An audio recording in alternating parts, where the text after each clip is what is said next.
আবার বিষ্ণু বলতেন হাব্বুল কালাম ইলাল্লাহি আরবা, আল্লাহর কাছে সবচাইতে প্রিয় কথা চারটি। কয়টি? সবাই বলেন কয়টি? এক হচ্ছে সুবহানাল্লাহ, দুই হচ্ছে আলহামদুলিল্লাহ, তিন হচ্ছে লা ইলাহা ইল্লাল্লাহ, চার হচ্ছে আল্লাহু আকবার। প্রথমটা কি? দ্বিতীয়টা? তৃতীয়টা? চার নাম্বারটা? আবার আওয়াজ করে সবাই পড়েন। প্রথমটা কি? দ্বিতীয়টা? তৃতীয়টা? চতুর্থটা? আহাব্বুল কালাম ইলাল্লাহি আরবা, আল্লাহর কাছে সবচাইতে প্রিয় কথা এই চারটা, সবচাইতে প্রিয় কথা। আর এই প্রতিটা কথার ভেতরে আল্লাহর নাম আছে না নাই? দেখেন, সুবহানাল্লাহ আল্লাহ আছে, আলহামদুলিল্লাহ, লা ইলাহা ইল্লাল্লাহ, আল্লাহু আকবার আছে না নাই? তার মানে জিকির করতে হলে ওই জিকিরের মধ্যে নাম থাকতে হবে কার? আল্লাহর নাম ছাড়া এই দেশে অনেক জিকির আছে না নাই? লাফালাফি করে হুই হাই হুই হাই। জিকির হতে হবে তাদাররুআ ওয়া খুফিয়া, গোপনে, দুনাল জাহরি বিল কওল, চিৎকার চেঁচামেচি করে নয়। এদেশে অনেকে জিকিরও করে আবার বাসার আগায় উঠে যায়, আছে না নাই? আবার জিকির করতে করতে লাফাতে লাফাতে যিনি জিকির করে ওনার কাঁধের উপরে ওঠে, দেখছেন আপনারা? আমি এখন জিকির করাচ্ছি, তাসবিহ পড়াচ্ছি, আপনারা যদি লাফ দিয়ে আমার কাঁধে ওঠেন, আমি যাব কই? আল্লাহ রাসূল সাল্লাল্লাহু আলাইহি ওয়াসাল্লাম সাহাবাদেরকে নিয়ে তাসবিহ পড়ছেন, জিকির করছেন, কোন সাহাবারা লাফাতে লাফাতে খেজুর গাছের আগায়, এরকম পাওয়া যায়?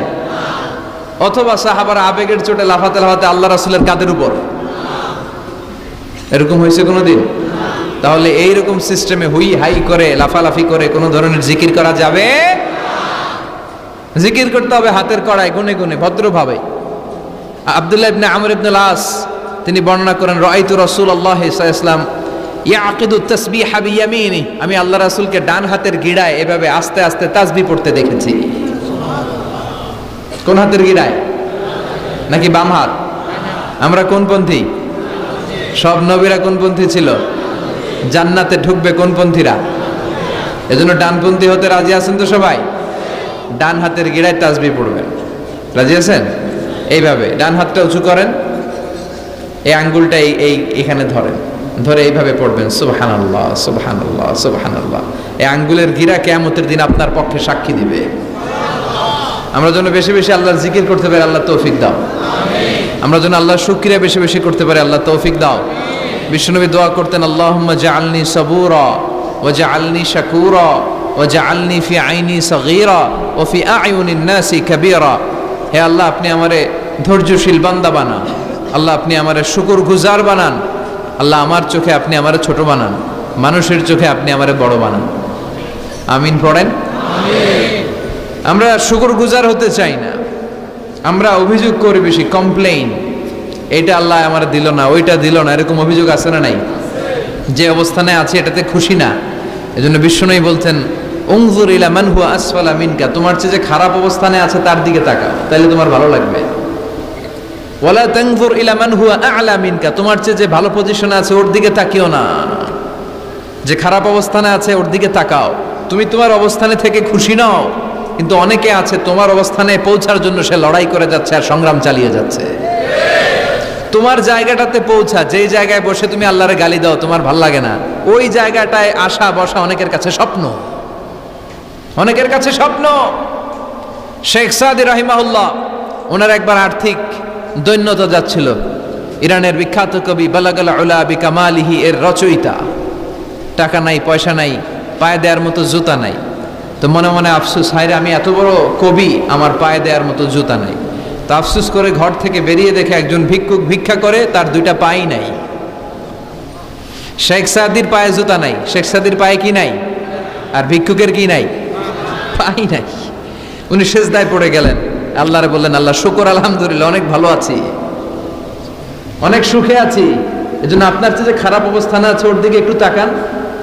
ঠিক যে মুহূর্তে আমরা এখন কি সুন্দর, শীত না গরম না, ওয়েদারটা খুব চমৎকার না? এই পরিবেশে যেই মুহূর্তে আমরা কথা শুনছি, ঠিক এই মুহূর্তে হাসপাতালের বেডে শুয়ে অনেকে মৃত্যুর প্রহর গুনছে। অনেকের ক্যান্সার, যার নেই কোনো অ্যান্সার, তার প্রতিটা সেলের ভিতরে জ্বালা, আমি টাকা চাই, পয়সা চাই, কত কিছু চাই, এটা লাগবে, ওইটা লাগবে, এটা চাই, ওইটা চাই।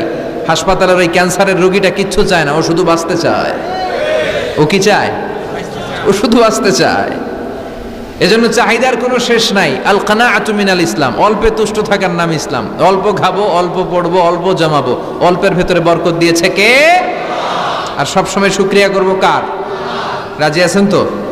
আমরা যেন আল্লাহর শুকরগুজার বান্দা হতে পারি। আল্লাহ তুমি তৌফিক দাও। যারা জান্নাতে যাবে আর যারা জাহান্নামে যাবে তারা কি কখনো সমান হতে পারে? The people of paradise and the people of hellfire, they never be equal ever.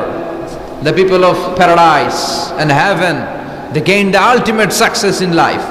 যারা জান্নাতি তারাই আসল সফলতা অর্জন করেছে, দুনিয়াতেও সফল, আখিরাতেও সফল। চিল্লায় বলেন ঠিক কি না? এখন the decision is yours, সিদ্ধান্ত আপনার যে আপনি কই যাবেন। আপনি কই যেতে চান, জান্নাতে না জাহান্নামে?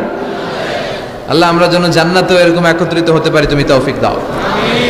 বিষ্ণু বলেছেন ইকরাউল কোরআন ফাইন্নাহু ইয়াতি ইয়াউমাল কিয়ামাতি শাফিআন লিআসহাবি।